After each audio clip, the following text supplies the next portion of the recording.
नमस्कार। आज मैं सुना रही हूँ रविंद्रनाथ टैगोर जी की कहानी उद्धार। गौरी पुराने धनाढ्य घराने की बड़े लाड़ प्यार में पली सुंदर लड़की है। उसके पति पारस की हालात पहले बहुत गिरी हुई थी, पर अब अपनी कमाई के बूते पर उसने कुछ उन्नति की है। जब तक वह गरीब था तब तक उसके सास ससुर ने इस ख्याल से लड़की तकलीफ पाएगी बहू की विदा नहीं की। गौरी कुछ ज़्यादा उम्र में ससुराल आई।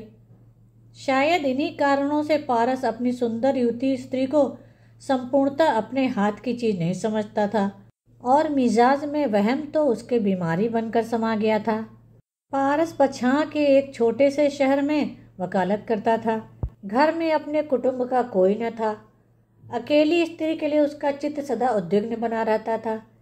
बीच बीच में वह अचानक असमय में अदालत से घर चला आता। शुरू शुरू में पति के इस तरह आकस्मिक आगमन का कारण गौरी की कुछ समझ में न आया। बाद में वह क्या समझी सो वही जाने। बीच बीच में वह बिना कारण घर का नौकर भी छुड़ा देने लगा। किसी नौकर का ज़्यादा दिन तक बना रहना उसे बर्दाश्त नहीं होता। खासकर काम की परेशानी का ख्याल करके गौरी जिस नौकर को रखने के लिए ज़्यादा आग्रह करती उसे तो वह फौरन ही निकाल बाहर करता। तेजस्विनी गौरी को इससे जितनी चोट पहुंचती, उसका पति उतना ही चंचल होकर कभी कभी ऐसा विचित्र बर्ताव कर बैठता जिसका ठिकाना नहीं। अंत में जब वह अपने को संभाल न सका और दासी को एकांत में बुलाकर उससे तरह तरह के वहम के सवाल करने लगा, तब सब बातें गौरी को भी मालूम होने लगी। अभिमानिनी स्वल्प भाषणी नारी अपमान की चोट खाकर सिंहनी की तरह भीतर ही भीतर उफनने और घुमड़ने लगी और इस उन्मत्त संदेह ने दंपति के बीच पड़कर खंड प्रलय की तरह दोनों को बिल्कुल विच्छिन्न कर दिया।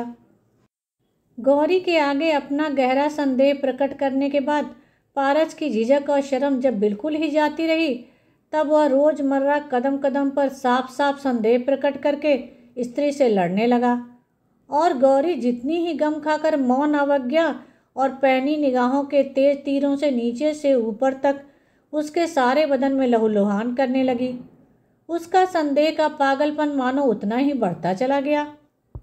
इस तरह दाम्पत्य सुख से वंचित उस पुत्रहीन तरुणी ने अपना संपूर्ण अंतःकरण धर्म की चर्चा में लगा दिया। हरि भजन सभा के नवीन प्रचारक ब्रह्मचारी परमानंद स्वामी को बुलाकर गौरी ने उनसे दीक्षा मंत्र लिया और भागवत की व्याख्या सुनने लगी। नारी हृदय का संपूर्ण व्यर्थ स्नेह एकमात्र भक्ति के रूप में इकट्ठा होकर गुरुदेव के चरणों में लौटने लगा। परमानंद के साधु चरित्र के संबंध में किसी को भी कोई संदेह न था। सभी उनकी पूजा करते थे, किंतु पारस उनके संबंध में मुंह खोलकर संदेह प्रकट न कर सकने के कारण अत्यंत व्याकुल हो उठा और उसका संदेह अधीट फोड़े की तरह क्रमशः उसी के मर्मस्थल को कुरेद कुरेद कर खाने लगा। एक दिन जरा सी किसी बात पर जहर बाहर निकल आया। स्त्री के सामने वह परमानंद को दुष्चरित्र पाखंडी कहकर गाली देने लगा और कहते कहते कह बैठा, तुम अपने शालग्राम को छूकर धर्म से बताओ, वह बगुला भगत को तुम मन ही मन प्यार करती हो या नहीं। गौरी पांव तले दबी नागिन की तरह एक क्षण में उग्र रूप धारण करके झूठी स्पर्धा से पति को छेदती हुई रुधे कंठ से फुफकारती हुई बोल उठी, हाँ करती हूँ, तुम्हें जो करना है सो कर लो। पारस उसी वक्त घर में ताला लगाकर स्त्री को ताले में बंद करके अदालत चला गया। असह्य रोष में आकर गौरी ने किसी तरह दरवाज़ा खोल लिया और उसी वक्त वह घर से बाहर निकल गई। परमानंद अपनी एकांत कोठरी में बैठे शास्त्र पढ़ रहे थे। वहाँ और कोई भी न था। सहसा गौरी अमेघवाहिनी विद्युलता की तरह ब्रह्मचारी के शास्त्राध्ययन के बीच जाकर टूट पड़ी। गुरु ने कहा, यह क्या? शिष्या ने कहा, गुरुदेव, इस अपमान भरे संसार से उद्धार करके मुझे और कहीं ले चलो। अब मैं तुम्हारी ही सेवा में अपना जीवन न्यौछावर करना चाहती हूँ। परमानंद ने बहुत डांट फटकार कर गौरी को घर वापस कर दिया। किंतु हाय गुरुदेव, उस दिन का तुम्हारा वह अकस्मात टूटा हुआ अध्ययन सूत्र क्या फिर पहले जैसा जुड़ सका? पारस ने घर आकर दरवाज़ा खुला पाया। स्त्री से पूछा, कौन आया था यहाँ? स्त्री ने कहा, कोई नहीं आया, मैं खुद गुरुदेव के घर गई थी। पारस का चेहरा सफ़ेद फक पड़ गया और दूसरे ही क्षण लाल सुर्ख होकर बोला, क्यों गई थी? गौरी ने कहा, मेरी तबीयत। उस दिन से घर पर पहरा बिठाकर स्त्री को कोठरी में बंद करके पारस ने ऐसा उपद्रव शुरू कर दिया कि सारे संसार में बदनामी हो गई। इन सब कुत्सित अपमान और अत्याचारों की खबर पाकर परमानंद का हरिभजन बिल्कुल ही जाता रहा। इस शहर को छोड़कर वे अन्यत्र कहीं जाने की सोचने लगे, किंतु बेचारी गौरी को इस दशा में छोड़कर उनसे अन्यत्र कहीं जाते न बना। और सन्यासी के इन दिन रातों का इतिहास अंतर्यामी के सिवा और कोई भी न जान सका। अंत में उस अवरोध की अवस्था में ही गौरी को एक पत्र मिला। उसमें लिखा था, वत्से, मैंने काफ़ी सोच विचार किया। पहले अनेक साध्वी साधक रमणियाँ कृष्ण प्रेम में अपना घर संसार सब कुछ त्याग चुकी हैं। यदि संसार के अत्याचारों से तुम्हारा चित्त हरि के चरण कमलों से विक्षिप्त हो गया हो तो मुझे खबर कर देना।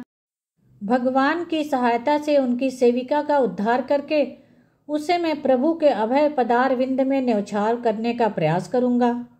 फाल्गुन शुक्ल त्रयोदशी बुधवार के दिन 2 बजे तुम चाहो तो अपने तालाब के किनारे मुझसे भेंट कर सकती हो।